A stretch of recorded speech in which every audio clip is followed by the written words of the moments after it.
Aga mis siin juhtus? Kõigepealt oli selline alguses kohe siin valemis oli viga. Vaadake, meil oli V-ruut jagada 2-ga. Ja siis ma võtsin siit diferentsiaali, V-ruut on 2V delta V, aga siin oli tegelikult 1/2 ka, nii et siin seda 2 selle tõttu ei tohiks olla. See on esimene asi. Teine asi oli see, et ma tegin natuke ebaotstarbekalt, ma ei tea, kas siin nüüd päris siin kohta vale ei ole, aga ma kardan, et kuskilt mujal, et kui koefitsendid läksid metsa. Et siin oli meil selline liige asi nagu B pluss rho V ruut on konstant ja meil on ka rho V konstant. Nii et kui me selle rho V siin kirjutame, et see on rho V ruudu kirjutame kui sellisel kujul, et ta on rho korda V. Ja nüüd mõtleme jällegi korrutuse reegli järgi. Selle delta on 0, eks ole, delta rho V on 0. Nii et jääb alles rho V delta V ainult. Nii et selle tõttu see pikk 2 liikmesel võib kohe kirjutada ainult 1 liikme, et rho V delta V, siis on ainult selle siin. Delta rho V on 0. Ja siis jääb alles ainult rho V delta V, aga V on meil sees. Nii et jääb alles rho CS delta V selle asemel. Ja kui me siin need kõik parandused sisse viime, siis täpselt läheb nii, nagu ma enne ütlesin, et meil asi korda saaks. Meil peaks 1 tegur 2 minema 1 ja teine ära kaduma ja täpselt seda juhtus. See 2 läks 1 ja see kadus ära. Ja selle tulemusel tuleb täpselt nii, nagu ma siin enne ütlesin. Aga kui te tahate nüüd endal vihikust ka ära parandada, siis te võite siin vaadata ühesõnaga C2 läks rootse S-iks, siin ma asendasin ta ka rootse S delta V. Selle tulemusel see CS ruut kadus meil ära. Ja siin, eks ole, 2 asemel korda 1. 2 rootse S-i korda 1 ja CS ruut kaob ära. Ja siin ka CS ruut kaob ära ja see tegur 2, siin on ka, eks ole, seda tegurit 2 ei ole, see on siin ja see on siin ja see on siin ja see on siin, kaob ära. Kokkuvõttes siin kaob ära tegur 2, siin kaob ära CS ruut ja siis niimoodi ongi viimasel real ka.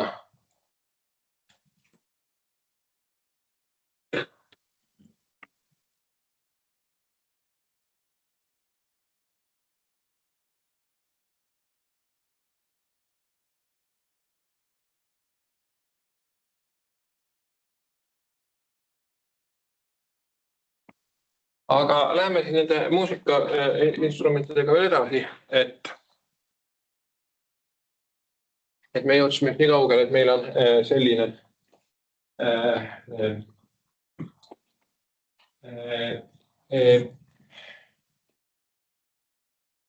viles. Tekib niisugune sagedus. Jah. Kas salvestus läks tööle? Läks isegi. Ja viles tekivad sellised omavad selles, et põhiliselt võivad siin tekkida kõrgemad sagedused. Võivad tekkida niisugused, et meil on siis niimoodi. Siis sellisel on 3/4. Ja võib ka tulla veel kõrgemaid. Võib tulla siis niimoodi. Siis 1 veerand. Nii et üldjuhul meil on lambda 4 pluss n korda lambda 2. Ma võin nii kirja panna, et lambda 4 korda 2n pluss 1 on see väinepikkuste arv, mis sinna läheb on võrdne L-iga. Me saame, et lambda on võrdne 4 L jagada 2n pluss 1-ga ja omega võrdne CS. Siis paneme praegu, see omega oli ringsagedus, aga paneme nüüd sageduse F. F on võrdne CS jagada lambdaga. on võrdne 2n CS korda 2n pluss 1 jagada L-iga, 4 L-iga.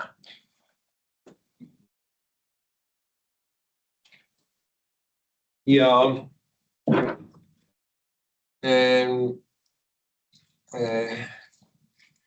nüüd on räägime veel natuke nendest asjadest, ühesõnaga muusikast. Kui me hakkame vaatama siin praegu näiteks, kuidas need sagedused lähevad, kui me tähistame selle n vardub nulliga kõige madalam, kui me tähistame selle kõige madalama sagedusega F0, n on võrdne nulliga. Siis me näeme, et kui me hakkame suurendama, siis järgmine tuleb, siin kõigepealt on 1, siis tuleb 3 ja nii edasi. Ühesõnaga me saame sellise seose, et Fn on võrdne 2n pluss 1 korda F0. Kõik nad lähevad niimoodi üksteise kordsena. Ja pillikeelel on põhimõtteliselt sama lugu. Et seal on ka lähevad nad selle kordsena ja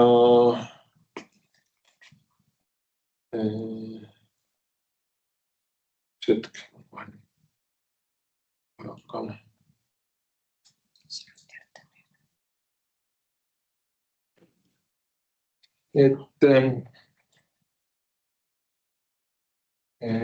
Pillikeel, vaatame, kas pillikeele saab.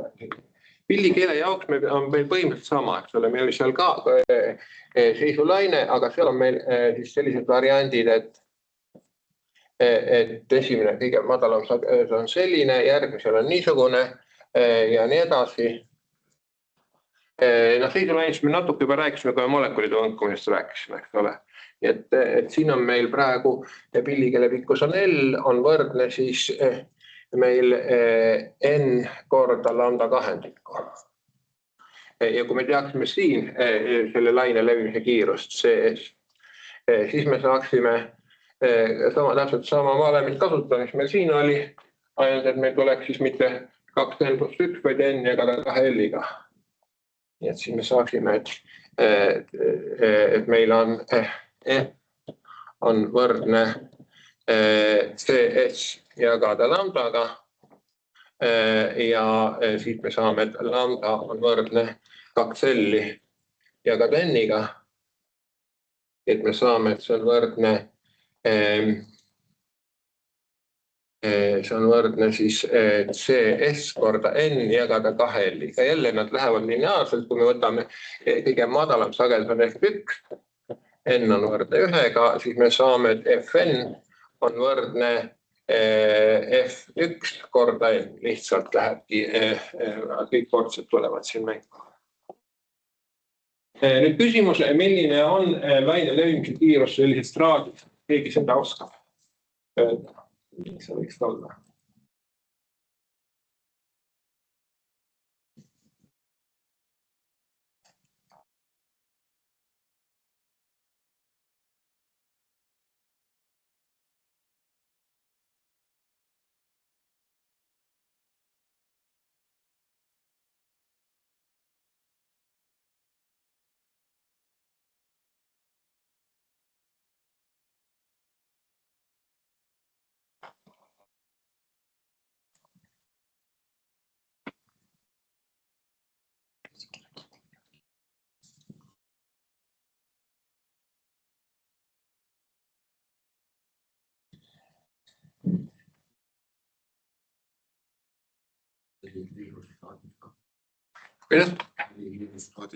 Jah. Umbes 6000 meetrit sekundis äkki oli. Ahaa, see on nüüd natukene teine asi. See on metalli, terase selliselt. Siin on erinevad lained. Et kui on mingi näiteks terasvara selle taamriga vista, siis on tal üks kiirus, aga kui teil on traat, siis on tal teine kiirus, kui traat on pingestatud. Nii et selleks, et leida seda traadis erikiirust, me teeme ka sellise nipi, nagu me enne läksime, et läheme, kujutame ette, et meil on hästi pikk traat, mis on mingi selline häiritus ja läheme sellisesse tausüsteemi, kus see häirik on paigal, ehk meil on selline pilt, et meil on siin näiteks mingi selline laine levib, meie oleme paigal, traat jookseb meilt läbi mingi kiirusega sees. Ja me tahame sellist tingimust, et see saaks niimoodi paigal püsida. Me võtame siin niisuguse mõtteliselt väikse tüki. Siin on pinge T, siin on pinge T. Nüüd tõmbame siia puutujad ja puutujad ristsirged. See on kõveruse keskpunkt. See on kõveruse raadius R. Meil traat jookseb siin läbi kiirusega V, temal on kesktõmbe kiirendus V ruut jagada R-iga. Ja selle annab talle selle jõu, kui tema joontihedus on näiteks mingisugune alfa on joontihedus, siis selle mass siin, mis meil on, selle tüki mass, on võrdne siis nurk phi korda kõverusraadius R annab meile kaare pikkuse ja korrutame selle joontihedusega alfa, me saame massi, eks ole. Mass on joontihedus korda kaare pikkus on nurk korda kõverusraadius. Ja jõud on mv ruut jagada R-iga, paneme m-i siia sisse, saame, et see on phi korda alfa korda v ruut. See on ühest küljest, teisest küljest annab see nööripinge ja nööripinge, kui me projitseerime ristsihile praegu x, see on võrdne fx-iga, kumbki, siin on phi kahendikku, eks ole, siin on ka phi kahendikku, nii et väikeste nurkade puhul me saame seda kasutada lähendust, et see on kahest osast tõmbab, T kordame sinus phi kahendikku, aga see on ligikaudu phi kahendikku ja niimoodi on. Selline projektsioon. Phi taandub välja, saame, et alfa v ruut on võrdne T.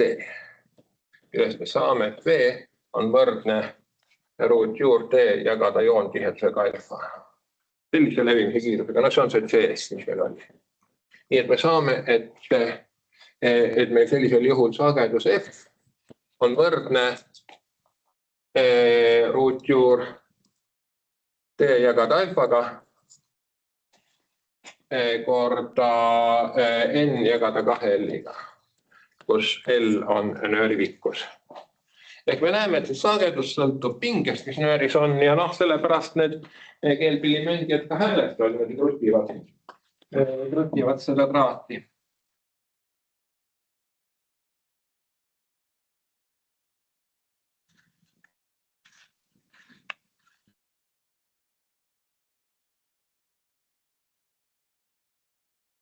Traati kruttides reguleerida lihtsalt seda pinget traadis ja selle tõttu ka sagedust. Jah.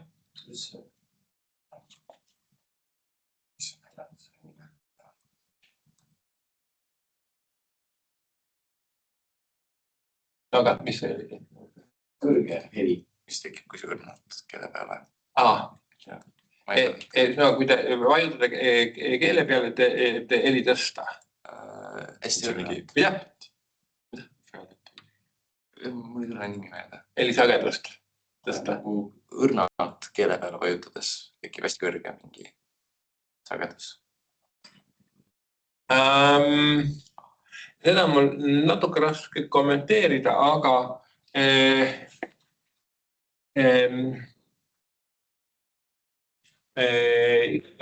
mida saab keelega teha, et kui teatud kohta vajutades saab teatud võnkmise moode välja summutada. No näiteks, kui me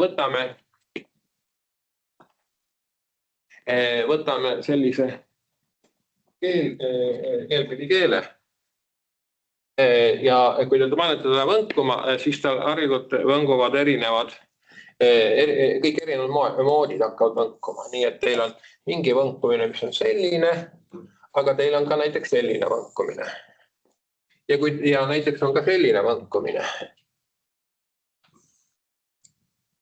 Ja näiteks kui te vajutate praegu, nad oleks pidanud ühti muidugi, näiteks kui te vajutate siin sõrmega, siis te summutate, hoiate sõrme siin lähedal, ja siis te summutate selle võnkumise ära ja jääb ainult see võnkumine alles näiteks. Et kui te õiges kohas niimoodi natukene vajutate, siis sellisel juhul saate mingisugused moodi, mis muidu normaalselt seal võnguksid, saate maha võtta. Ja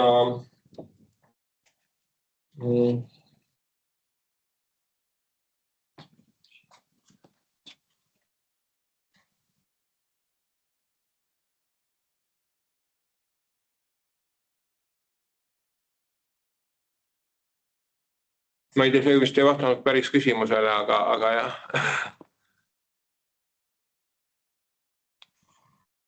Teine on see, et kui te keelpillile vajutate peale, pillikeel, eks ole, siin on see, mingit arvu, mis iganes, eks ole, see alus, kus ta on otstes kinnitatud. Siin on ta mingi nende traadi küll kinnitatud, siin on ta selline terav alus ja ta on siin kinnitatud, aga võngub meil see osa siin.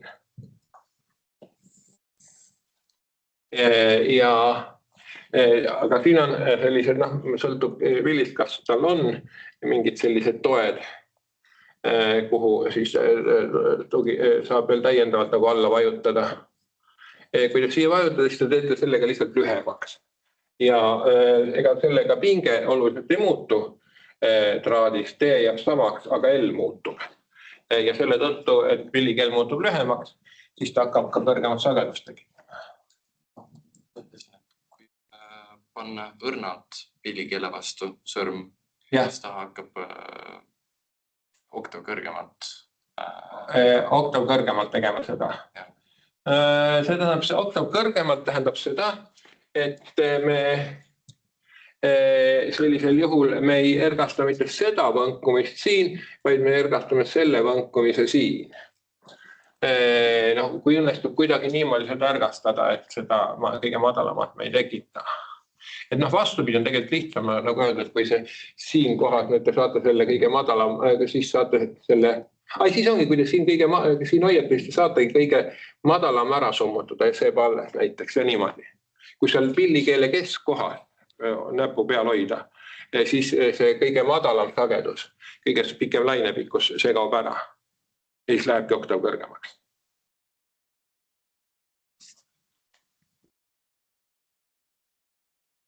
Aga selle inimese kõrvaga on niimoodi, et ta kuuleb just nii nagu kordseid, et tegelikult see 2 korda kõrgem, ja kui seal all on see vaastu on ka, siis seda nagu väga palju ei kuulegi.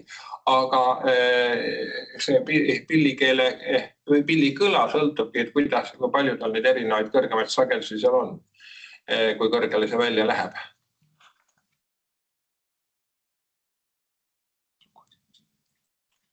Nüüd siiamaani olid kõik need sagedused sellised, et läksid lineaarselt, vaadake, kui teil pillikeel võngub, siis sagedused siin on meil niimoodi. Iga järgmine on täisarv korda eelmine. Kui N on 1, siis on see baastoon. Kui N on 2, on oktav kõrgem. Kui N on 3, siis on 2 oktaavi kõrgem ja nii edasi, nii edasi, nii edasi. Need on väga kõrvaks väga sarnased eelid. Samamoodi on meil selle puhkpillidega, eks ole, siin on meil, mitte puhkpilliga, vilega. Nüüd, kui meil on puhkpillid, seal on natuke erinev, sest et siin on ta toru, eks ole, aga seal puhkpillidel nad lähevad otsad seal lahti ja põhimõte on sama, et seal tegid seisulaine. Aga ta ei ole enam nii selge, et ta on kõikjal täpselt ühesuguse laine pikkusega, see pikitoru laine profiil natuke muutub ja seal ta ei ole enam tingimata niimoodi, et ta on täisarv laine pikkusi või täisarv veerand laine pikkusi, vaid sõltuvad sellest siis puhkpillitoru kujust läheb see mitte täisarvulisteks need suhted. Ja see näeb ka seda, et see seos, et ta läheb niimoodi lineaarselt, kas oktaavide kaupa, need toonid kõrgemaks enam ei kehti. Aga see on nüüd sellise puhkipillide puhul, mis ei ole päris viled. Samamoodi on ka selliste puhkpillide puhul, või selliste pillide puhul, kus võngub miski mis ei ole keel. Noh, on näiteks need, mis nad on, timpmanid ja igasugused asjad, kus te lööte pihta, mis võnguvad, eks ole. Nendel on sagedusspekter teine. Seal ei ole enam niisama lihtne, et iga järgmine on siis mingi teisarv korda erinev sagedus. Ja meil on siis tekivad mingisugused omavõnke sagedused. Omavõnke sagedused me oleme juba arutanud, eks ole, et praegu siin need omavõnke sagedused lähevad lineaarselt, aga meil võib tekkida mingi selline spekter, et siin on meil F ja siin tuleb järjekorra number. Siin on 0, eks ole, siin on esimene, nad võivad hakata minema näiteks tihedamaks, eks ole. Siis on sellisel juhul seda nimetatakse nagu baastooniks, need on ülemtoonid. Erinevus on ülemtoonid ja kõrgemad harmoonikud. Et kui meil siin on, see on praegu siis ülemtoon. Ülemtoonid.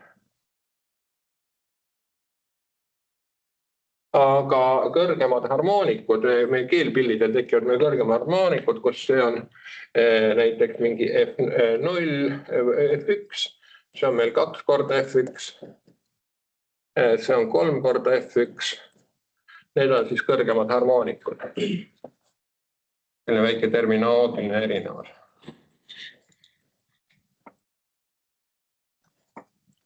Harmoonikud ehk siis harmooniline Fourier teisendus sisuliselt või kordsed sagedused. Ja need ülemtoonid annavad siis eriti sellele pillile oma tämbri, et nad ei ole, te kuulete küll põhiliselt see kõige madalamad baastooni, aga need kõrgemad ei ole enam täpselt oktaavi võrra kõrgemad ja siis on nagu see heli on kõrva jaoks märksa nagu erinev.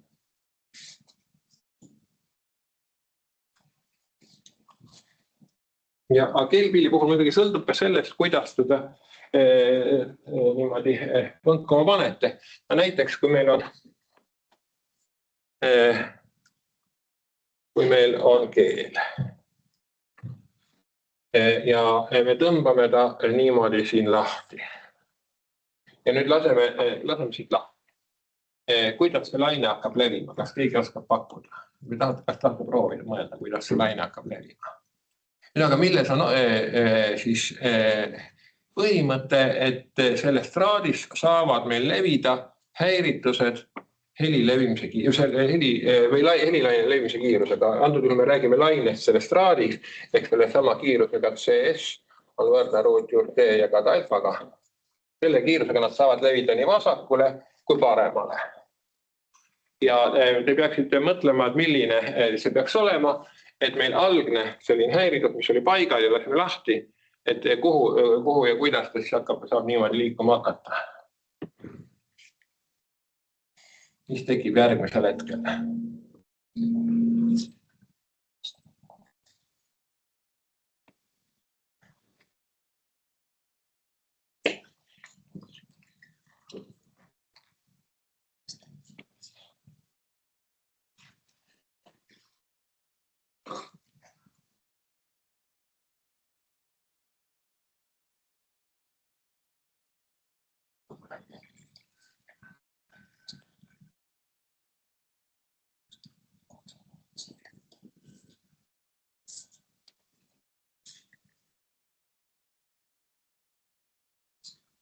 Kas mõttes keegi välja?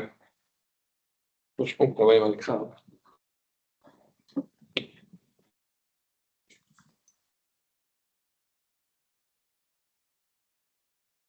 Arvo tahab näidata. Ei ole päris nii. Aga ega see ei ole tegelikult paha. Lähenemine ei ole paha, aga ei ole päris nii.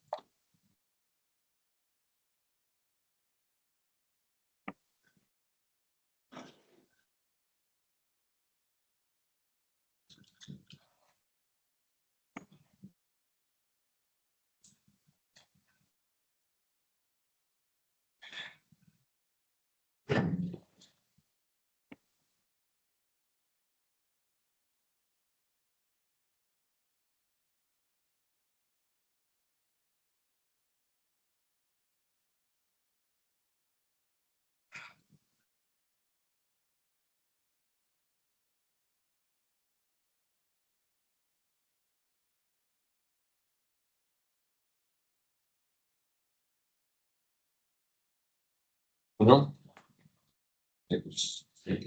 Tõmbab ennast tagasi üles. Lihtsalt tekib millega. Proovi nüüd veel natukene.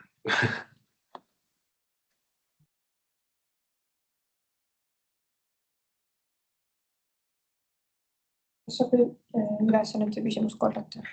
Küsimus on selline, et kuidas, milliseks areneb mingil järgmisel hetkel, milline see välja näeb, see pillikeel.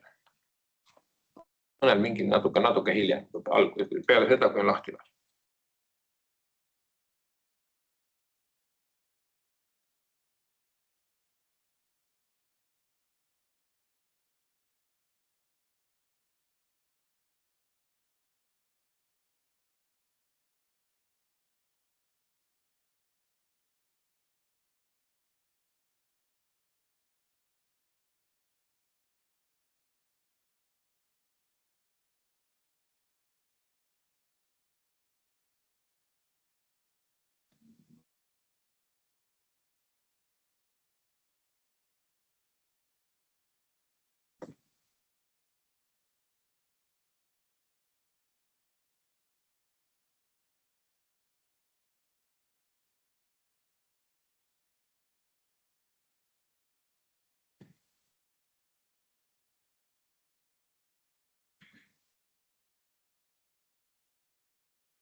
Jah. Mis see ülesanne oli? Mis see küsimus oli? Küsimus oli selline, et milline on see pillikeel mingil järgmisel ajahetkel? See midagi sellist ei ole. Mida? See midagi sellist ei ole. Ei ole päris selline. Päris aga ta ei ole pisut õiget, kus see saada seda.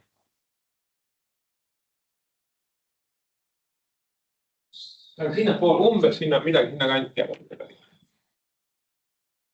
Meil on üles pingutatud ja siis lastakse lahti. Jaa, lihtsalt pingutame, tõmbame kahe näpuga keele üles, siis lähme lahti. No, see on umbes samasugune nagu Taanil, nii et üsna õige, mitte piisavalt, et saadab. Kahjuks. See kriips on nagu see tasakaalus on nii-öelda. Me tõmbasime ta alguses sellisesse asendisse siit ja nüüd lähme lahti. Mis see alumine kriips? Mida? Mis see alumine kriips on? See on tasakaalusend, jah. Ja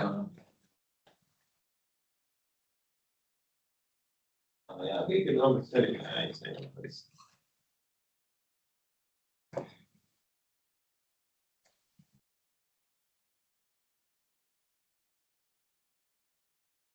Aga meil peab tekkima lõpuks kahe laine superpositsioon, et üks läbib sümmeetria tõttu, eks ole, meil ei ole vasaka, parem suund ei ole eelistatud. Täielikult sümmeetria, et kui midagi tekib, üks laine, mis liigub paremale, teine, mis liigub vasakule, täpselt samasugune. Millised lained peaksid olema, et ta alguses oleks selline profiil ja ta oleks paigal. Millised vasakule paremale liigud lained peaksid olema.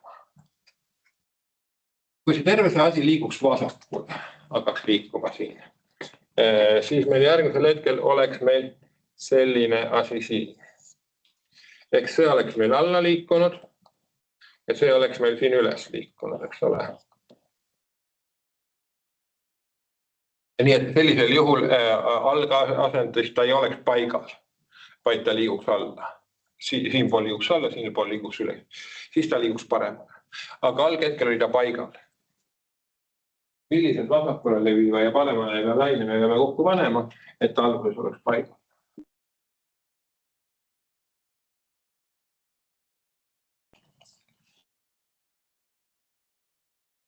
Ja. Just niimoodi, jah, täpselt niimoodi. Ja see läheb Alexale.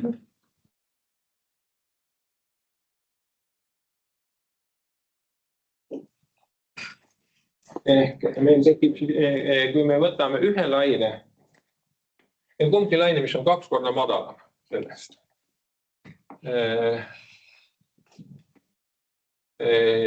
Ja siis meil võtame ta niimoodi, et ta on üks laine, mis on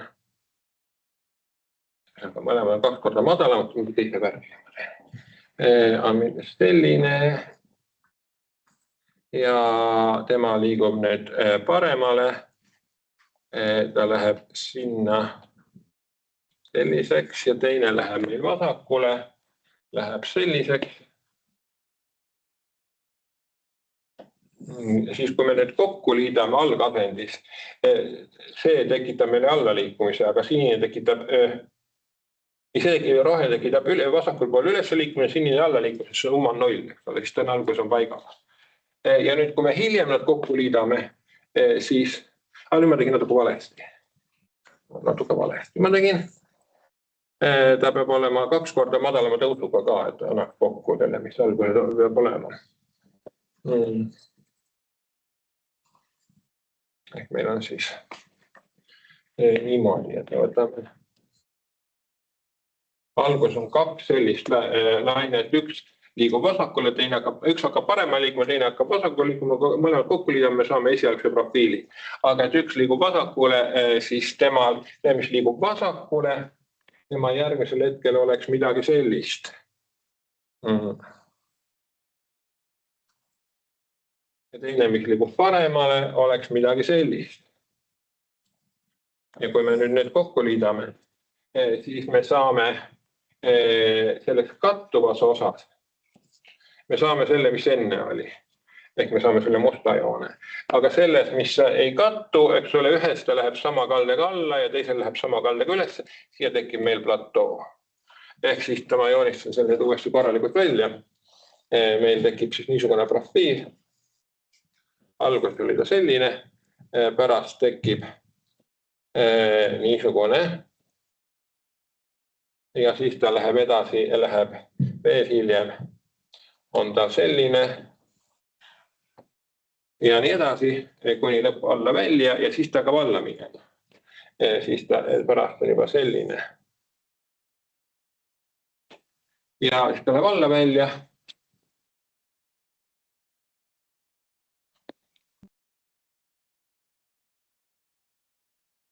Lõpuks on ta selline ja siis ta läheb üles tagasi.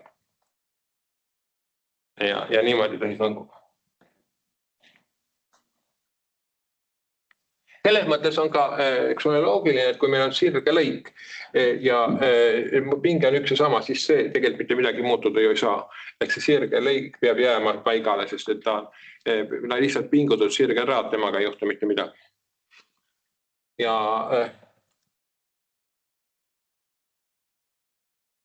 selle tõttu ta jääbki niimoodi, ainult see nagu murde koht hakkab siis liikuma.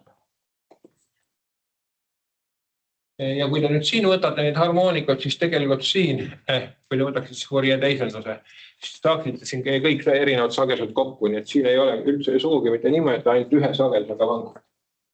Et kui te sedasi pildikeelt tõmbate, siis tegelikult hakkavad võnkuma see baassagedus 2 korda, 3 korda ja edasi kõik nad vanguvad tegelikult.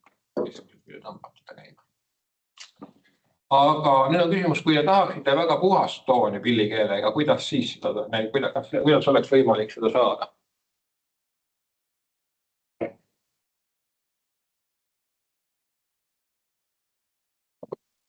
kui te tahaksite, et ei oleks üldse kõrgemaid sagedusi.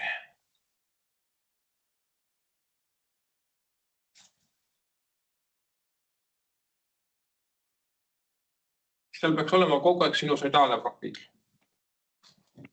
Sest seisulaine on sinusoidaalne laine. Ehk kui te saaksite teda panna võnkuma nii, et tal on kogu aeg sinusoidaalne profiil, siis oleks ainult see kõige baassagedus. Aga kuidas, kas seda oleks kuidagi võimalik teha ka või? Arno? Ma näiteks.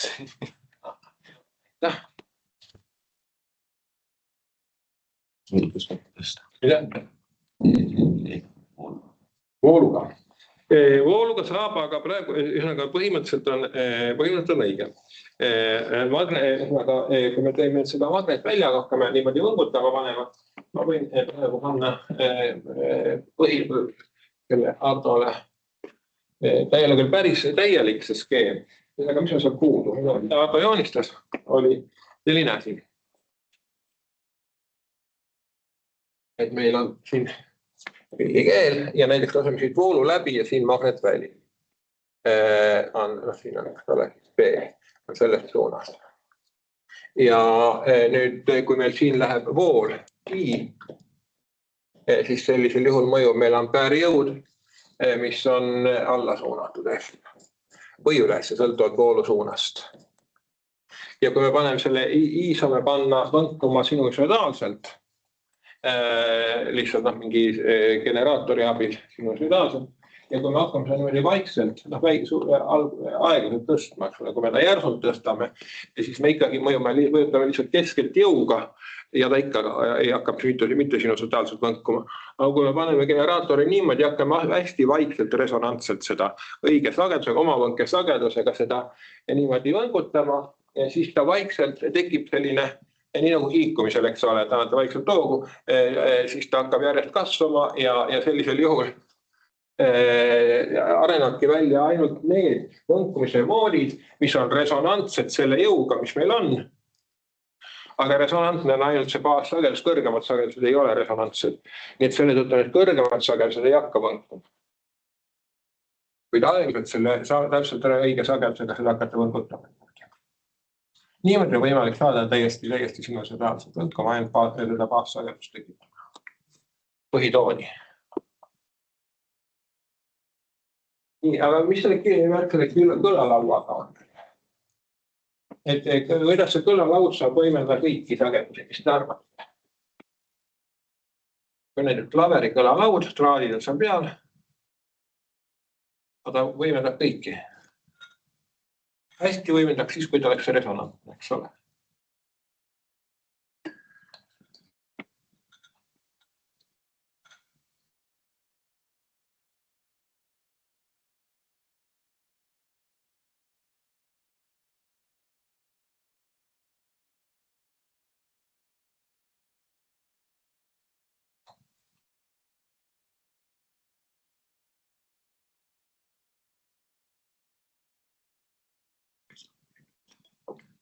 Ma näin siin vahel.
mingi asja enam ei ole sellega. Ta muudab sagedust. Alguses oli 80-22 hertsi. Kõige madalam, ta läheb kõrgemaks, kõrgemale. Nii, aga see tegelikult on päris see, mis ma tahtsin midagi muuta. Siin on teised. Tegelikult ma vaatan siin. Jah, maksab. Seda klippida.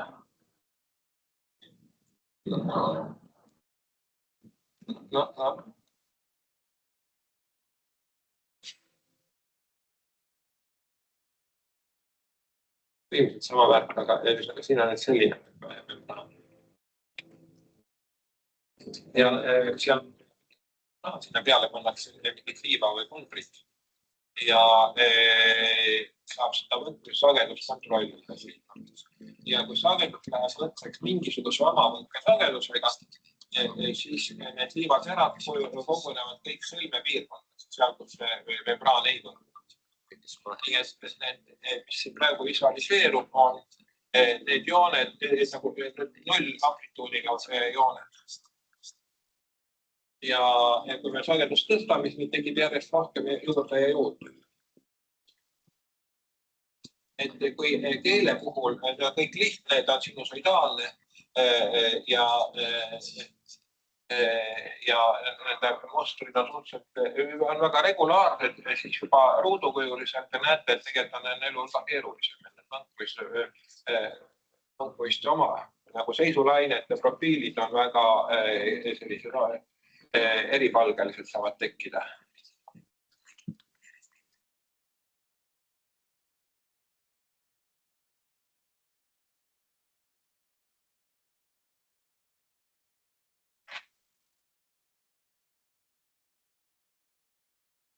Muusika muidugi kuulus ja juurde. Lihtsalt konstantse sagedusega võtame, aga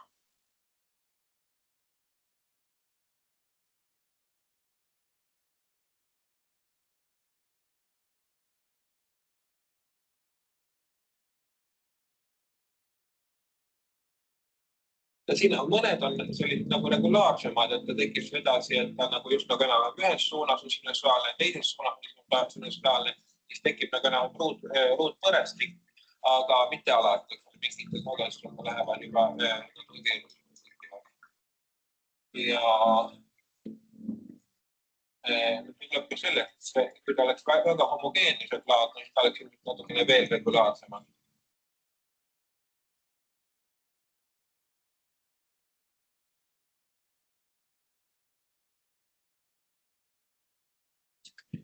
Seda viga saama, lõpuni.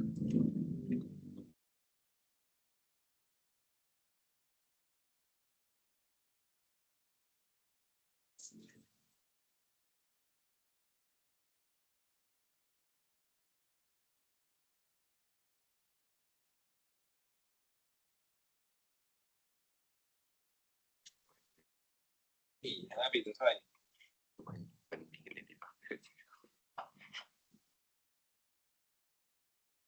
Kõlalauaga on sama lugu, aga seal on väga palju neid, nii et tegelikult sageduse spekter on väga suur ja enam-vähem igale midagi jätkub igale sagedusele. Nii et selle tõttu, kui need omavõkke sagedused lähevad väga tihedaks, siis enam-vähem iga keele sageduse jaoks leidub mingi vankamine, millega see kõlalaud seal taga kaasa vankub.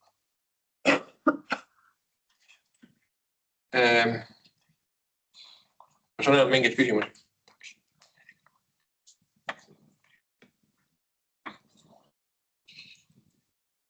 Tõstke käsi, kui muusikainstrumente on kõik selge.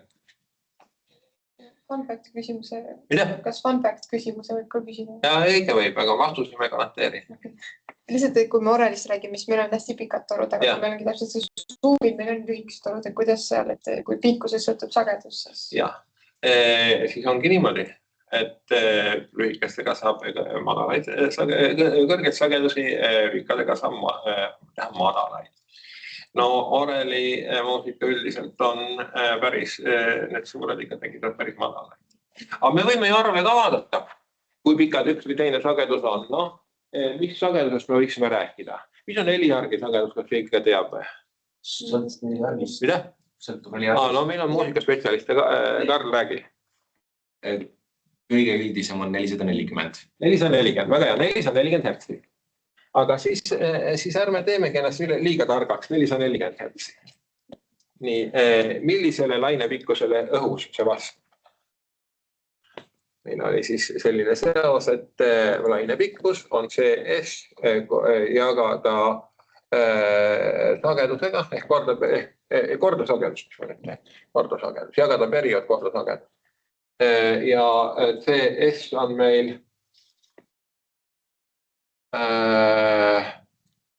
ikka kuidagi imelikult, ikka jagada.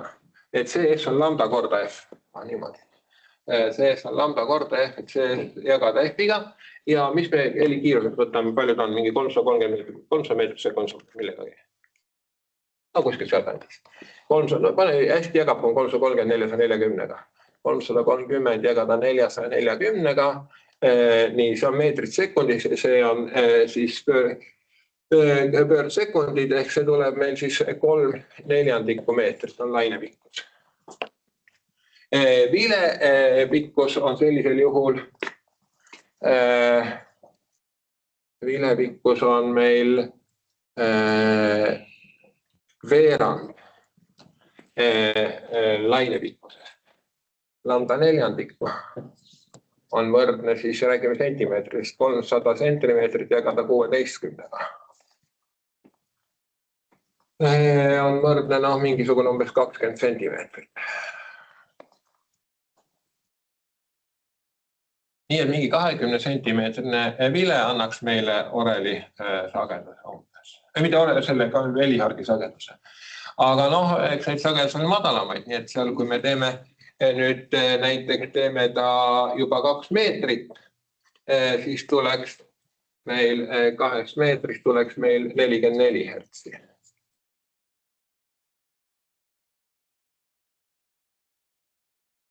No ma ei tea, kui pikaks need areliigiviled on, ega nad üle 2 meetri kasti.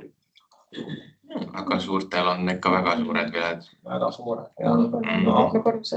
Alla 20 hertsi nagu väga ei ole mõte teha, seda nagu loetakse üles kuulmispiiriks. No väga suured, kui on 44 hertsi, 20 hertsi oleks mingi umbes 4 meetrit. No aga 4 meetrit on ka väga.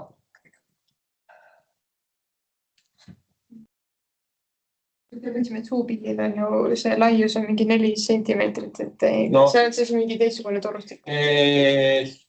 Seal on ka see, et kas nad on päris vilet, on küsimus. Et sõltub kujust, et kui see on praegu eeldusel, et ta on selline ühtlane silinder. Aga me võime kohe teha väga hea küsimus, me teeme nüüd ühe ülesande.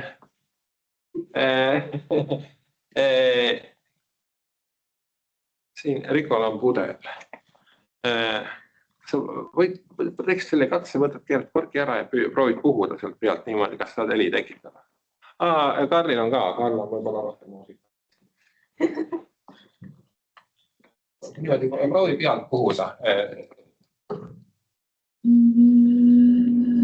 Tuleb. Vaata, tarjataja tuleb. Nii, mis seal toimub? Miks sa seda häält tegema hakkab?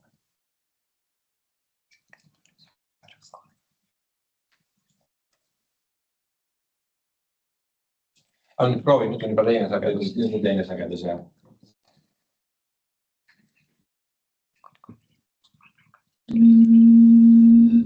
Läks sagedus madalamaks. Oleks pidanud sagedust mõõtma, aga...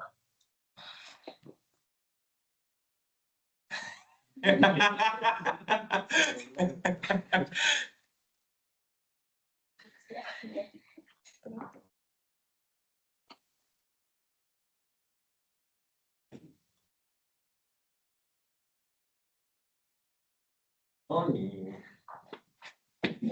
Karl tunnistajaks.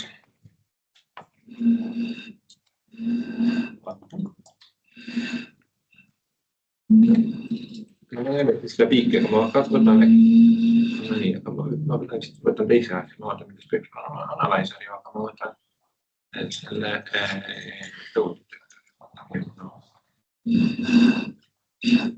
Ja see päris väike.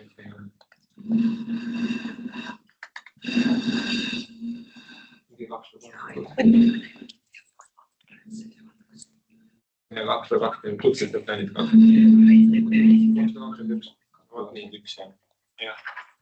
No joonid nagu ära vaatama, mis siis juhtub. No.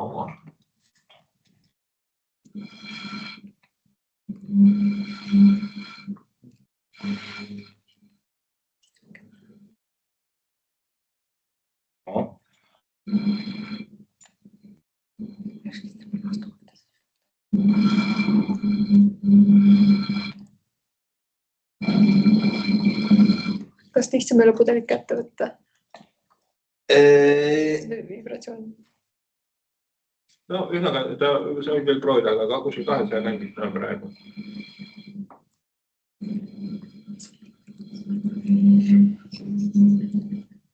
Ma ei tea, kas on 207 või 296 midagi sellist. Neile läks madalamaks. Ja milles siis on asi?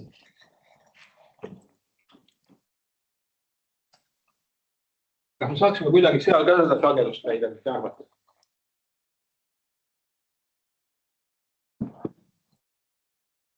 Mis küsimus? No, saame või? Mis küsimus? Et millise sagedusega Karli pudel häält teeb?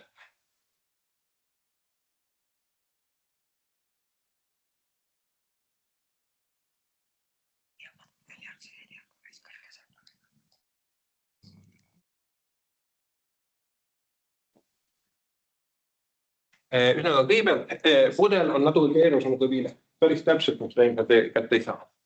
Aga füüsikas on nimelt kõigepealt tuleb teha enam-vähem mõistlik mudel. Ja milline võiks olla see mõistlik mudel? Mudel, mida me oskame kirjeldada ja arutada. Et meil on pudel, aga pudel on kael. Ja nüüd siin ka, mis juhtub, tegelikult see on nagu selline adiabaatiline paisumine, kokku surumine, surub kokku, ta surub selle välja. Me saame õngusele kahte pidi vaadata, et ühest küljest on meil seisulaine, aga teisest küljest siin nagu oleks mingi kork ja siis all oleks nagu selline gaasireservuaar, surume kokku, rõhk tõuseb, ta lükkab selle üles, eks ole. Niisugune mudel. Siin on siis täpselt samamoodi, et see mudeli kaelas olev õhk on selline mass. Ja see siin on vedru, see gaas, mis seal all on. Ja siis me oleks vaja lihtsalt leida, mis on selle vedru jäikus ja mis on selle võnkuvaas ja mass. Nüüd tegelikult siin ümber ka natuke võngu. Aga kui pudelikael on kitsas, siis siin on kiirus hulga suurem. Ja selle tõttu kineetiline energia põhiliselt on siin pudelikaelas. Selle tõttu me võime kineetilist energiat siin vähem ignoreerida. Et ta läheb kiirus, läheb kiiresti läheb väiksemaks. Ja niimoodi, kui meil ütleme pudelikaela pikkus on H ja ristlõike pindala on S ja siin on ruumala V, sellest ma arvan, et meile võiks piisata.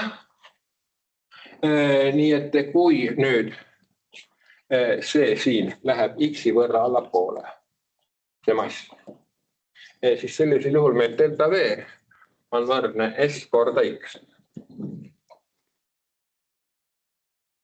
Ja meil on nüüd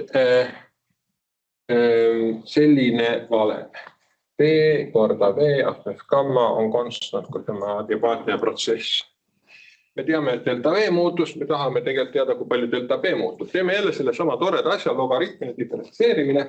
Ehk võtame sellest logaritmi, saame logaritm B pluss gamma korda logaritm V on võrdne nulliga. Me saame delta B ja kada B-ga on võrdne miinus gamma korda delta V ja kada V-ga. Ja on võrdne miinus gamma korda S korda X ja kada V-ga. Ja järelikult see taastav jõud F on võrdne delta B korda S. Delta B korda S on võrdne miinus B korda gamma korda S korda X jagada V-ga ja korda S. See on ühest küljest, aga teisest küljest on selle mass korda kiirendus on võrdne M, aga M on meil ruumala korda tihedus. S korda H korda rho korda X-i teine tuletis. Ja siit me saame, et X-i teine tuletis on võrdne miinus B jagada rhoga korda gamma, see on juba tõtta asi meil tegelikult. Et see on meil helilevimise kiirus, kiiruse ruut. B gamma jagada rhoga ja S taandub välja. Üks S, teine S jääb. S jagada H ja V-ga. S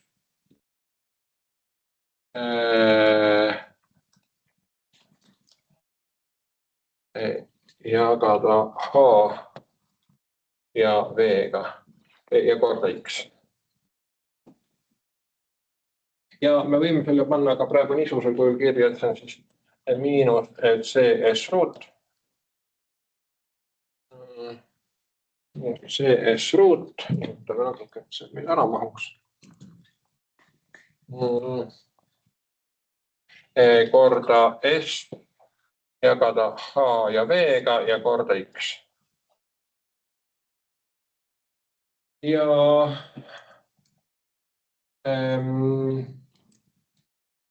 siit me saame omavõnke sageduse, ja siis siin omavõnke sageduse ruut. Omega on võrdne CS korda ruutjuur S jagada HV-ga. Ruutjuur S jagada H ja V-ga. Mõtleme, kas dimensioonid ka klapivad, see peaks olema sagedus, see on meeter sekundis, see peaks olema 1 jagada meetriga, see on ruutmeetrit ja see on meetrit 4, nii et tegelikult klapib küll. Ja siin on meil selline kena sagedus siis, kui me tahame, see on see ringsagedus, F on järelikult meil siis F on meil 2 pi korda väiksem, CS jagada 2 pi-ga, ruutjuur S jagada A ja V-ga. Aga me võime ka teistpidi võtta, me võime mõtta, et kui pikk vile annab meile sama sageduse. Ehk tegelikult vaadake siin see HV jagada S-iga on meil see mingi nagu ekvivalentne vile pikkus. Et me ütleme, et L ruut, meil oleks muidu, kui meil oleks vile, siis oleks meil vile pikkusega lambda neljandiku oleks. Me teeme siin lambda terminites. Ei, mis ma nüüd tahan teha.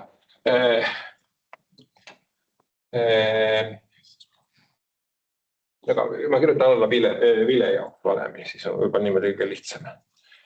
Vile F on võrdne,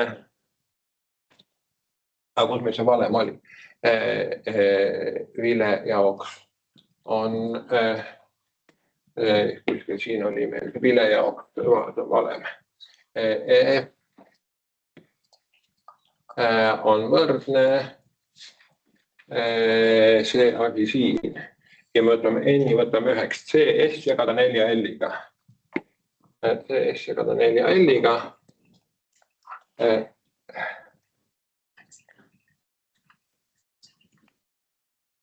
Ja järelikult me saame, et meil nagu vastaks vilepikkus L oleks meil võrdne see asi siin, aga selle teguri pöördväärtus jagada 4-ga. Ehk see oleks võrdne meil pi kahendikku. Me jagame 2 pi 4-ga, pi kahendik alles ja ruutjuur HV jagada S-iga.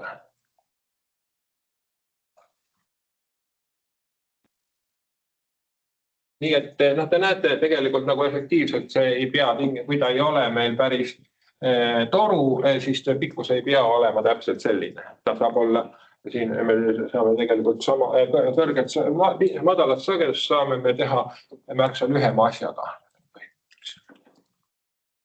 Ja selleks tingimata võtma pika toru, ma võtame sellise pudeli ja sealt seda teha.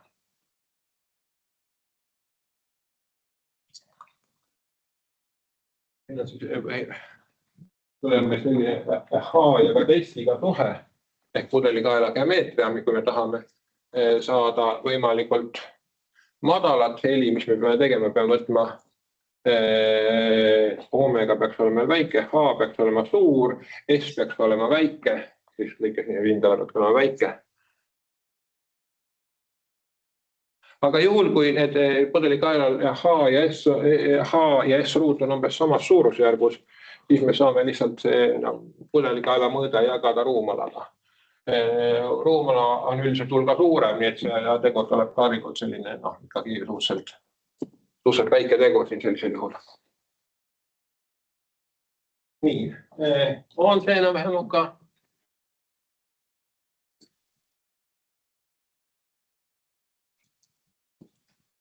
Aga sellisel juhul on meil järgmine küsimus. Vaadake, pillid lähevad mõnikord häälest välja, eks ole, ole mis häälest. Küsimus, kui me räägime sellistest nagu soojuslik mõju, et kui on soojem, kas see võib ka mõjutada pillisagedust, pilli tekitada helisagedust? Karl, mis sa arvad? Või küll. Aga küsimus, milliseid, me oleme vaadanud erinevaid pille. Ühed on keelpillid, siis olid need puhkpillid. Aga siin on erinevad sellised löökpillid, ärme trummist räägi, sest see nagu öelda, et tema ei tekita eriti sagedusi, ta on lihtsalt ühe paugu tekitab. Pauk on tegelikult, võib rääkida ka sagedusest, pauk on tegelikult kõikide sageduste summa, nii et paugus on kõik sagedused esindatud. Sest, et kui kas tegelikult Dirachi delta funktsioonist oleme rääkinud, siis oleme natukene. Nii et kui te teeksite Dirachi delta funktsioonist Fourier teisendusest, siis saaksite kõik sagedused seal konstantselt. Aga räägime nendest sellised mis nad on. Karl, ütle, millised on need löökpillid igasugused? Xylofon ja mis veel? Mida? Rimbad.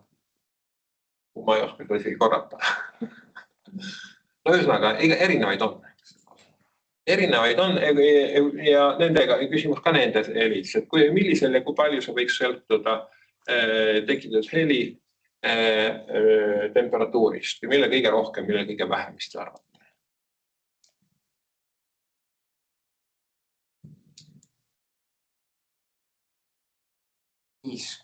Mida? Niiskus kindlasti mõjutab. Korda? Niiskus kindlasti mõjutab. Niiskus mõjutab. Aga mõjutab rohkem kas niiskus või temperatuur. No millist me näiteks alustame? Me alustame näiteks puhkpillidest. Mil viisil mõjutab puhkpilli niiskust? Temperatuur mõjutab. Temperatuur mõjutab kindlasti. Aga mõelge, meil on siin valemid ka, et te võite valemite peale mõelda. Meil oli, võtame selle vile sagedus ette. Kas meil oli? Vaid see oli meil. See siin. Siin on CS meil sees. No ongi CS sees, aga CS on meil see asi siin. Nii et sellest sõltub. Temperatuur on. Aga kus see niiskus istub? Puidust pildid niiskus. Puidust pildidel on niiskus.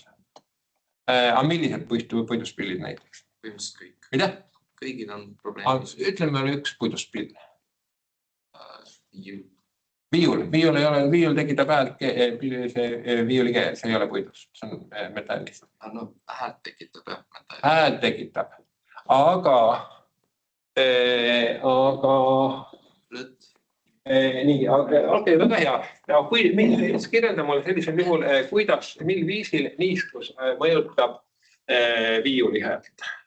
Kas on kuidagi samm-sammud oskad kirjeldada? Me teame, et viiulikeele põnkumist mõjutab meil pinge sellest niidis, või sellest traadis ja traadi tihedus, joontihedus. Kui sul on niiske, siis see puit paisub, see võib minna rohkem pingule. Ja ühesõnaga, kui see on niiskem, siis see puit läheb natuke pikemaks, natuke pingutab. Aga võib-olla ka see puidu jäikus muutub. Ta läheb äkki pehmemaks puit, nii et tegelikult ei teagi, kummast suunas ta muutub. Võib-olla ta läheb ka ühest küljest läheb küll paisub, aga teisest küljest läheb pehmemaks ja ta vajub tagasi hoopis selle traadipinge tõttu. Ta on võib-olla ajutiselt läheb kõrgemaks, aga aja peale ta läheb äärest ära lõpuks alla saanud. Ühesõnaga, seda täpselt ei tea, kus suunas ta mõjutab. Igatahes niiskust võib mõjutada selle tõttu, et puit tõmbab vett sisse, tema omadused muutuvad. Ta võib kas natuke paisuda, ta võib muutuda pehmemaks, mõlemad asjad mõjutavad. Aga me saame selle kiiresti häälest, me keerame pillikeele tagasi ja on sama pinge, nagu tal peab olema. Sellepärast selle pillikeeltel ongi. Saabki neid kruttida. Mis flöödil siis? Jah. Flöödil siis? Mis flöödil siis on? Flöödis? Mingi flööt on puhkpill, eks ole. Ja flöödis saavad mõjutab ka niiskus. Või? Umbes samamoodi. Et ta paisub. No ja flööt on harjus mis materjalist? Sõõtub flöödist. Klassikalised flöödid on üldiselt metallist, aga plokkflöödid on kõik puidust. Nii et tõenäoliselt seda metallist See on puit. Ja aga sellisel juhul, ütleme, kui meil on metallist flööt, kas sellisel juhul tema sagedus sõltub natuke niiskust ka või sõltu?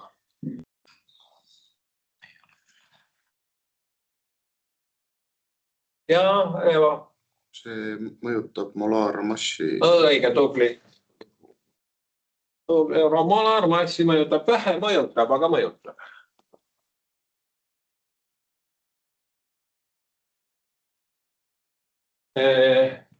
Miks ma olen niimoodi kiiresti reoale andsin, ma oleks võib-olla mõnele teisele ka võinud anda, aga nagu mõtlesin, need ebamäärased asjad, see niiskus on nagu, tegelikult muidu ta mõni nilsi ka natuke panna, aga ma arvan pigem pool, et see on tead.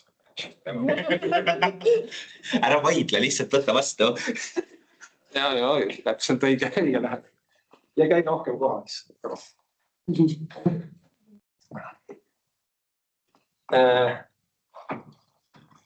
Nii, et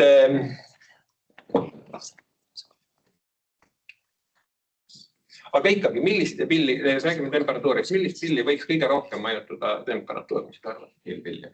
Ja miks? Sest et soojus paisumine. Millel? Keelel. Õige, tubli. Karta inimene teenis vere.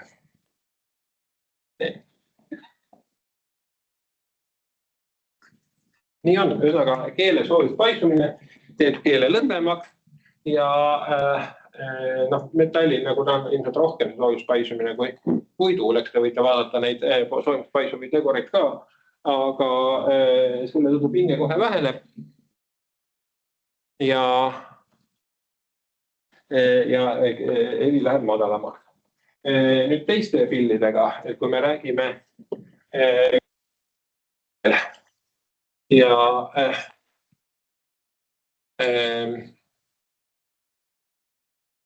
puhkpillid, et kumba see rohkem mõjutab. Kui me räägime nendest puhkpillidest, seal on meil valem sees, eks ole, ta istub temperatuurid, istub otse sees. Aga me võime vaadata, kui palju umbes sagedus muutub. Me võime vaadata, kui palju sagedus muutub, kui meil on suhteline muutus. delta F jagada F-iga. See annab meile delta F jagada F-iga. Üks oktav on meil, delta F on võrdne F-iga, läheb 2 korda suuremaks, eks ole. Nii et tegelikult see annab näiteks, kui meil delta F jagada F-iga on mingisugune 1/12, siis ta läheb juba pool tooni, eks ole. Nii et mingi, kui täpselt Karl peab olema toon paigas, millise täpsusega ütle. Kas pool tooni, veerand tooni, 10 tooni? Veerand tooni taita, kindel taita. Ei pea olema täpsemalt. Ma annan teile, kui pool toon on kohe täiesti, eks ole, 1 oktav jagame 6, eks ole. 5, mitmeks me jagame? 5 tooni, jah. 5 jagame, 6. Oktavis on sul 7. See on 7 poole toonist vahe ja täistoonist vahe. Mina muide ei ole muusikas eriti hea, nii et selle... Ühes oktavis on 14 tooni. 14, ühes oktavis on 14 pool tooni. Ei, mis nad räägid? Jah, 14 pool tooni. Ei saa nii palju olla. 7 kohti. Nii palju. Mustad. Ma ikka pigem läksin seda 5 juurde, 15 tooni juurde. Vaata, see on 1, see on 2, 3. Minu pakkumine on 5. 14. Mida? 14 pool tooni. 5, jah. 5 täistooni. 5 täistooni on ühes oktavis, jah. Nii, pool tooni on täiesti see, klaver, eks ole, järjest üks klahvi vahem pool tooni. Nii et ma arvan, et see erand on ikka liiga jäme, et ta peab ikka märksa täpsemalt olema. 16 oleks parem. 16 toonist. 16 toonist, ehk see on siis 80 oktaavis. Nii et see peaks olema umbes 1/80. Siis tuleks juba hakata niimoodi parandama. Nii. Kuskil seal tähendis. Kui me leppisime kokku, et häälestamisse peab toon olema paigas 1/16 tooni täpsusega, siis sellisel juhul see tähendab delta F ja F-iga peaks olema 1/80. Ja kui me võtame nüüd selle puhkpilli, siis tema sagedus on meil, F on meil võrdeline temperatuuriga. Paneme see mingi võrdeteguri kava. F on võrde, mingisugune võrdetegur korda, aga tegelikult on ruutjuur temperatuurist. Temperatuur oli seal läbi kiirus, soojusliikmuse kiirus, see on ruutjuuri all. Nii et me saame, jällegi diferentseerime logaritmiliselt, saame delta F jagada F-iga on võrdne 1/2 delta T jagada T-ga. Ja me tahame, et see oleks 1/80, ehk sellisel juhul delta T jagada T-ga peab olema võrdne 1/40. Ja kui T on meil võrdne 300 kraadi umbes, 290, mis iganes 300 kelvinit, siis delta T oleks meil 340 kelvinit on võrdne, et siis mingisugune 7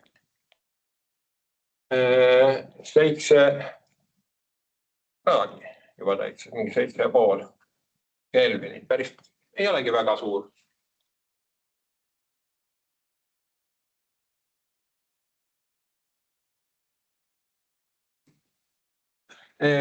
No mis tähendab seda, et kui te lähete puhkpilli kuhugile õues külma käes puhuma, siis tegelikult on toon paigast ära. Puhkpillides on see jama, et seal neid ei saa vist väga hästi järjest. Saab, no sõltub ilmselt. Ja sõltub väga puhkpillist. Jah, sõltub puhkpillist. Mingid võib-olla saab, aga mingid võib-olla ei saa. Enamus saab ikka. Enamus saab, okei. No siis on hea, siis võite õues ka mängida. Ei.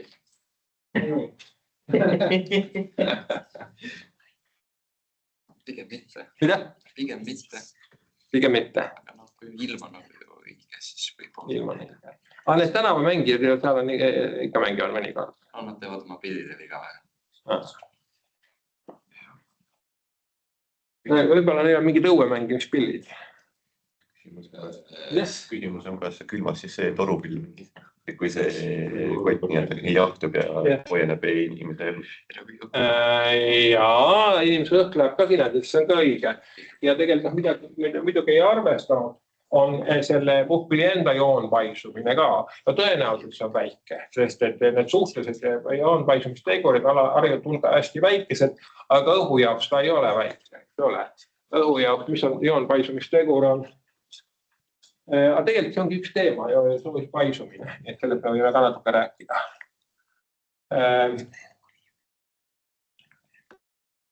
Üldiselt on siis teada, et meil pikkus L on võrda L0 korda 1 pluss alfa korda delta T.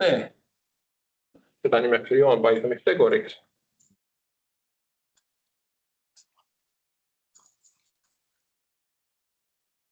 Ja harjult on suhteliselt väike, erinevatel materjalidel on erinev. Võime vaadata mingi, näiteks teras.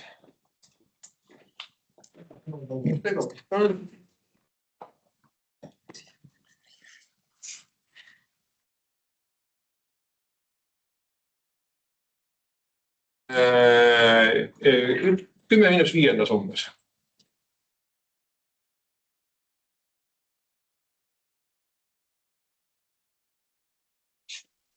Päris väike. Aga kui me võtame nüüd ruumala järgi, siis on meil teine asi nagu ruumpaisumistegur. V võrdne V0 korda 1 pluss beta korda delta T.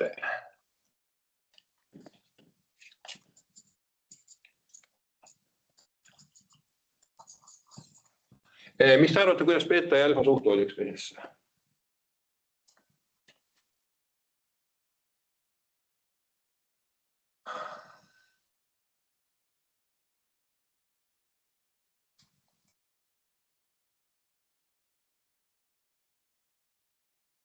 No, seda tahab öelda.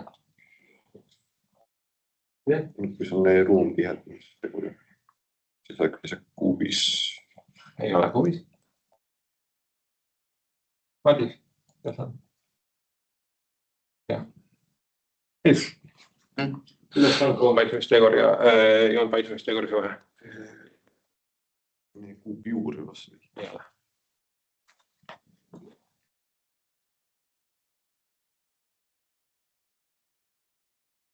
Okei, no ei tule. Aga vaatame. V on võrdne L korda mingi geomeetriline tegur A. Mis on geomeetriline tegur? Jah. Mis on geomeetriline tegur? No kera puhul on ta pi neljandiku näiteks, 3/4 pi näiteks, kui A on raadius. L on sellisel raadius. See on mingi joonmõõtme kuup korda mingisugune arvtegur. Ja võtame siit logaritmi ja logaritmi diferentseerimine. Delta V jagada V-ga on võrdne 3 korda delta L jagada L-ga.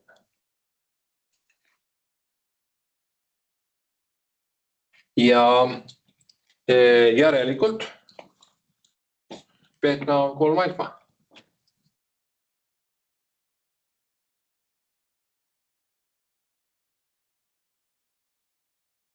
Nüüd, kui me rääkisime, et gaas paisub hulga rohkem, mis on huvitav gaasil joonpaisumistegur?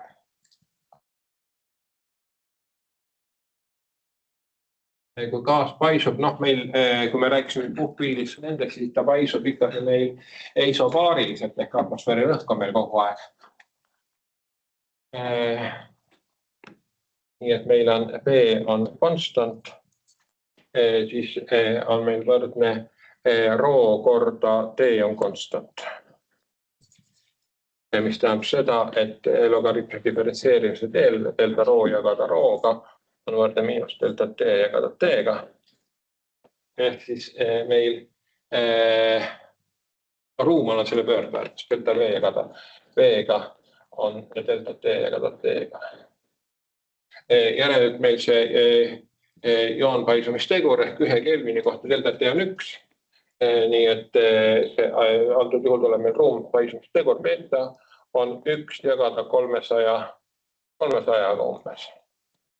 0,33.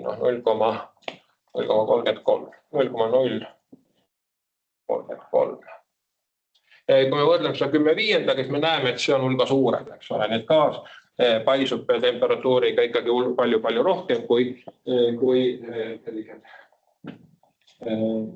materjalid. Tahked materjalid. Nii et selle tõttu puhkpilli puhul me selle korpuse paisumisega võime mitte arvestada. Jah, ma mõtlen parasti, kas see peaks olema alfa ja beta, et see oleks jagatud 30 korda. No ruum paisub rohkem. Delta V jagada V-ga on beta. Delta L jagada L-iga on alfa.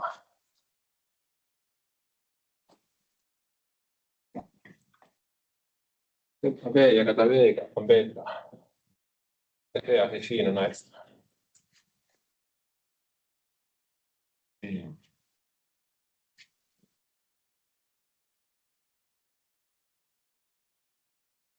Aga kui me nüüd räägime siis sellistest löökpildest, kuidas meil võiks temperatuurist sõltuda. Neist me tegelikult ei ole üldse väga palju rääkinud.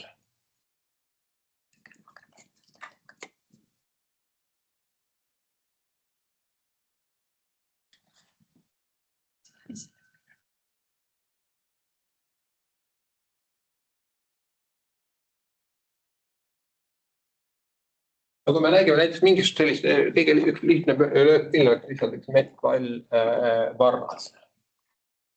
Huvitav, kuidas siin sõltub põhimõtteliselt need sagedused varda mõõtmetes.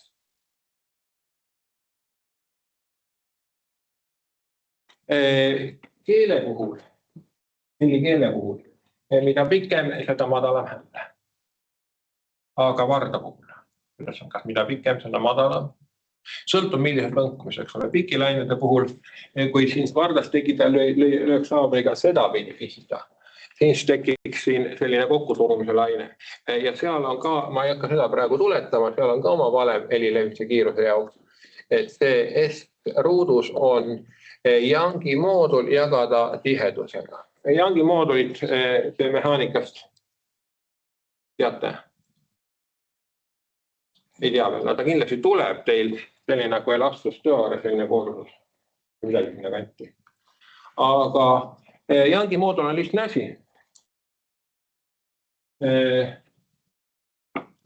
Kui meil on varras mingi pikkusega, me rakendame talle jõudu F ja see põhjustab elastse deformatsiooni delta L ja tähendab, see on siis Hooke'i seadus, eks ole, jõud on võrdeline pikenemise ja meil on mingi võrdetegur olema, mida pikem ta on, seda nõrgem jõud tekib ja mida jämedam ta on, seda suurem jõud tekib. Ja siis on meil mingi võrdetegur ja seda nimetatakse võrdeteguriks, nimetatakse Youngi mooduliks. Ehk ta on siis, kui me täitme selle suhtelise pikenemise epsiloniga, siis see on epsilon korda Youngi moodul korda pindala, et see nagu on rõhu, epsilon korda Youngi moodul on meile rõhu. Nii et meil nagu siis seda nimetatakse ka pinkeks, sigma.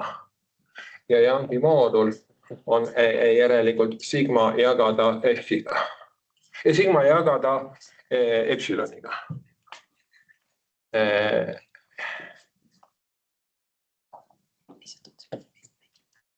Ehk siis pinge, mis meil materjalis tekib, see on Pascalites mõõdame, jagada suhtelise pikenemisega. Ehk kui jäik see materjal on ja materjali jäikust iseloomustab ja helilevimise kiirus on Youngi moodul jagada materjali tihedusega.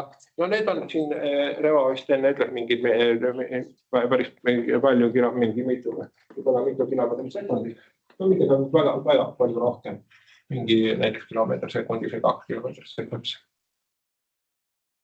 Aga kui me lööme sedapidi pihta, siis ta hakkab üles alla vankuma, see on hoopis teine lugu. Ja harjult löökpiljel lüüakse sedapihti pihta, eks ole, mitte piki. Ja mis te siis arvate, kas pikem varras teeb rohkem häält või väiksem lühem varras?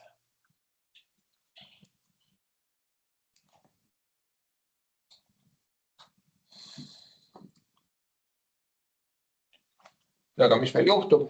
Varrat läheb meil selliseks.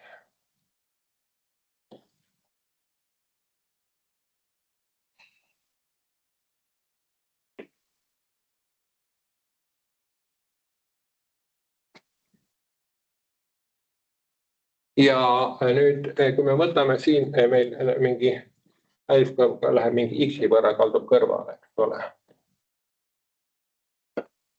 Siis meil tekib siin mingisugune kõverusraadius R.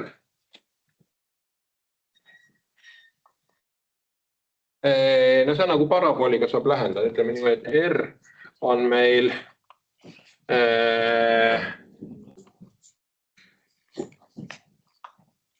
kui siin on kõrval joonid teha, teeme niimoodi, et siin on meil kõverusraadius ja mingi nurk alfa, siis x. X on võrdne. Tegelikult, kui palju te geomeetriat teate?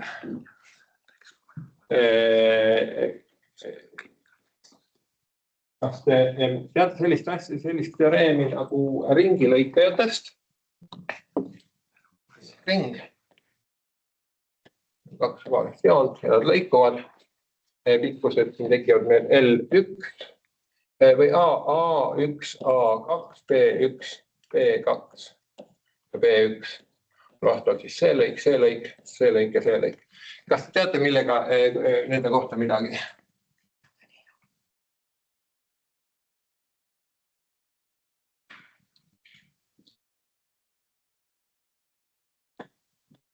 Geomeetriat see väga ei tea. Jagatised on... Miski jagatisi korrutis on võrdne. Tubli. Ardo teab.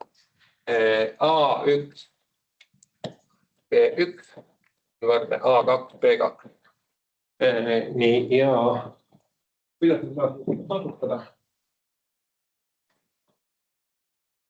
On see, et kui me võtame siin sellise, kui me teeksime terve ringjoone, eks ole, ja võtaksime sellise puutuja, siis see lõik on ka enam-vähem x, eks ole. Ja siis me saaksime x ja siia tuleb meil 2 r-i. X korda 2 r-i. Ei, mis ma nüüd teen? Ja x korda 2 r-i on...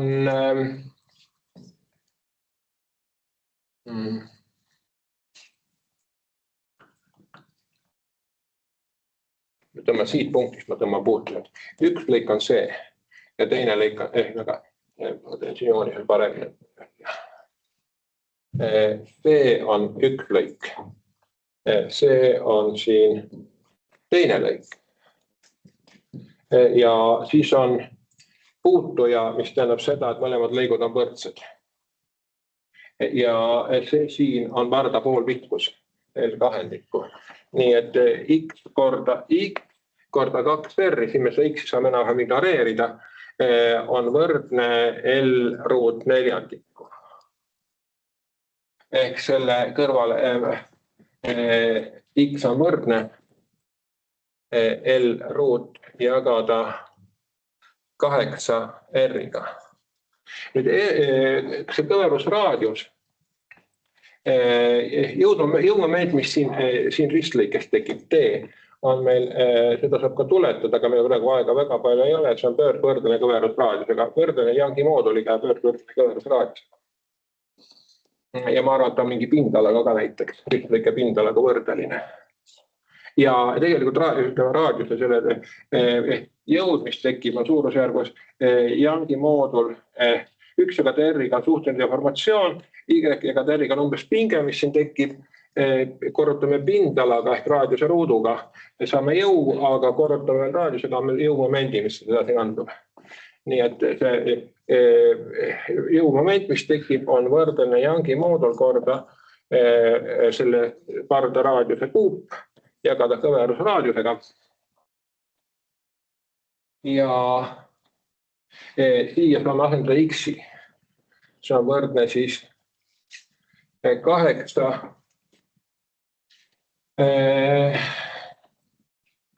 8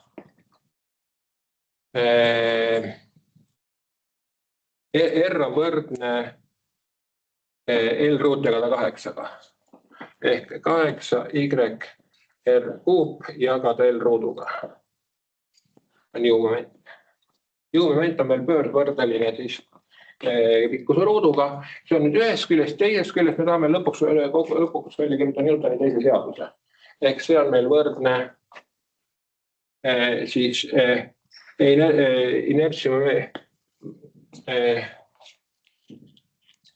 impulsimomendi muuduga. Ehk see on võrdne, kui ta liigub kiirusega x-i teine tuletis, annab tema kiirenduse ja korrutame umbes massiga, mis on tihedus korda, no ütleme pool korda pikkust ja korda tema ristlike pindala R ruut. See annab enam-vähem meile masti ja me peame korrutama veel selle impulsi õlaga. Impuls on umbes siit suunatud alla, eks ole, P on alla suunatud. Selle P me peame korrutama impulsi õlaga ehk ühe L-iga V, L-i kahendikuga. Ja ühesõnaga me saame sellise asja, et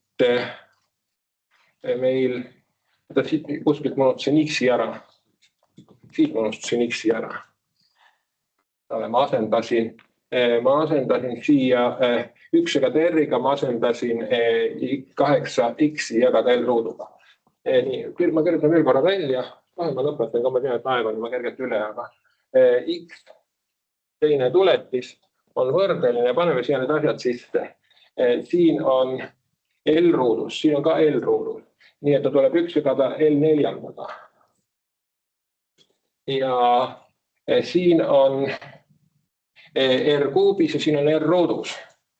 Nii et tuleb meil siia üles tuleb R. Ja järelikult see omavõnke sagedus on meil võrdeline ruutjuurega sellest tegurist siin. X jäi ka puhutu. Ruutjuurega sellest tegurist siin. Ehk siis ruutjuur R jagada L ruuduga. Ehk mida pikema varda te võtate, seda madalam sagedus tegelikult tuleb. Ma ei tea, kas siin võiks põhimõtteliselt mingi kiirustamine jätkul mingisugune näpukas tulla, aga igatahes sellise varda puhul, mida lühem varras, seda kõrgem heli. Pikale varda lööte pihta, tal on madalat heli. No, kodu ülesanne.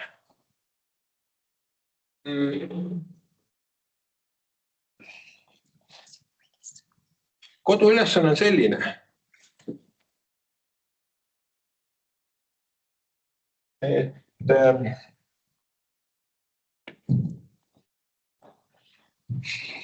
meil on pillikeel. Joonpaisumistegur alfa on 10 miinus 6. Ja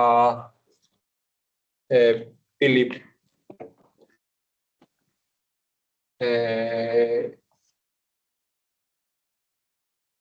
ja jäikud ehk see Youngi moodul. Youngi mooduli abil saate siduda seda traadipinget ja deformatsiooni. Teeme niimoodi, et teil on mingisugune, näiteks kui pika mõõdame, L on võrdne 1 meetr. Ja teeme niimoodi, et tegelikult see ei ole mitte 10 miinus 6, vaid see on tegemist on terasega. Ja te saate ise võtta need terase omadused. Traadimaterjal teras.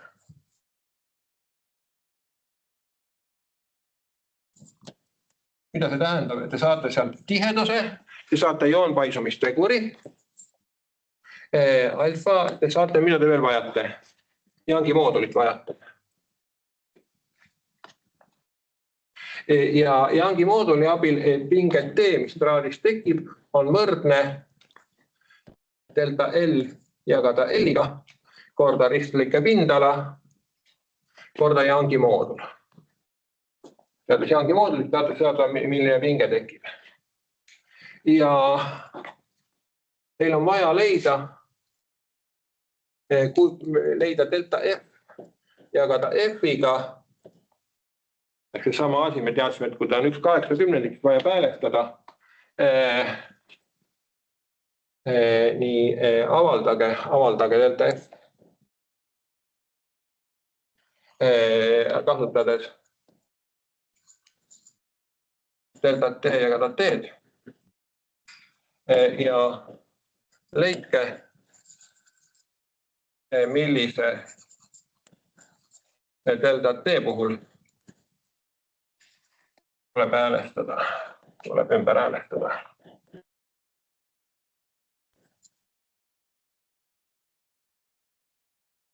Ja me loeme siis, et delta F jagada F-iga, kui meil läheb suuremaks kui 1/80 ST. See tähendab, et delta F jagada F-iga on suurem kui 1/80. Kas on koduülesanne arusaadav? Kas te näitab sellest või tahate veel teist ka? Et see piisab sellest. Tõstke käsi, kes saab teist ka. Oh jah, seda on ka. Saab peale, siis on kõik.